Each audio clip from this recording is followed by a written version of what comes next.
سلام بچه‌ها، امروز اومدم با یه ویدیو خیلی خفن دیگه. امروز اومدم بهتون آموزش بدم چجوری صفحتون این برزیلیا بدون لگ کنید.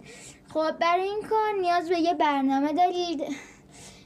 بچه‌ها ویدیوهایی که کپی رایت داره خب چون از یه جایی در میارم که اونجا کپی رایت داره.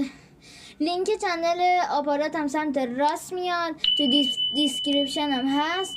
لینک چنل دوم سمت چپ میاد، اونم تو دیسکریپشن هست. حتما فالو کنید.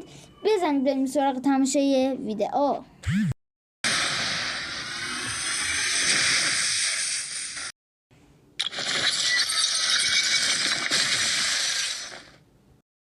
وقتی وارد برنامه میشید خب وارد یه صفحه میشید، همشون رو بهش اجازه میدید. خب بعد وارد این بخش میشیم. اینا رو خودش پیش‌فرض رو این هستا، نگاه کنید مثلا رو این هست ولی دستکاریش نکنید لطفا. اینجا هم که نظردهیه اصلا ولش کنید. خب خلید اشتراک هم اول براتون میاد، همه رو حذف کنید. بهترین حالت این روی 6000. اینو میزنید. الان من ویدیو رو براتون کات میکنم، وقتی این لود شد بهتون میگم.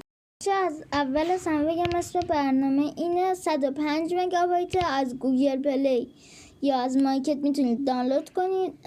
حجم خوبی هم داره نسبت به برنامهش. خب بریم سراغ ویدیو. بچه بعضی ها میبینن میرن خب ولی آموزش اصلیش از اینجا شروع میشه.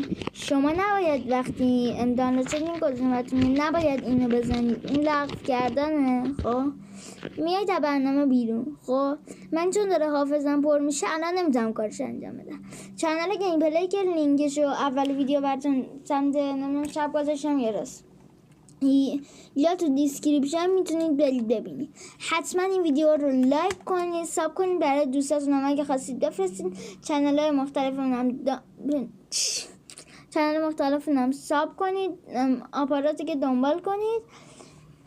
تا ویدیو بعدی، خدا نگهدار.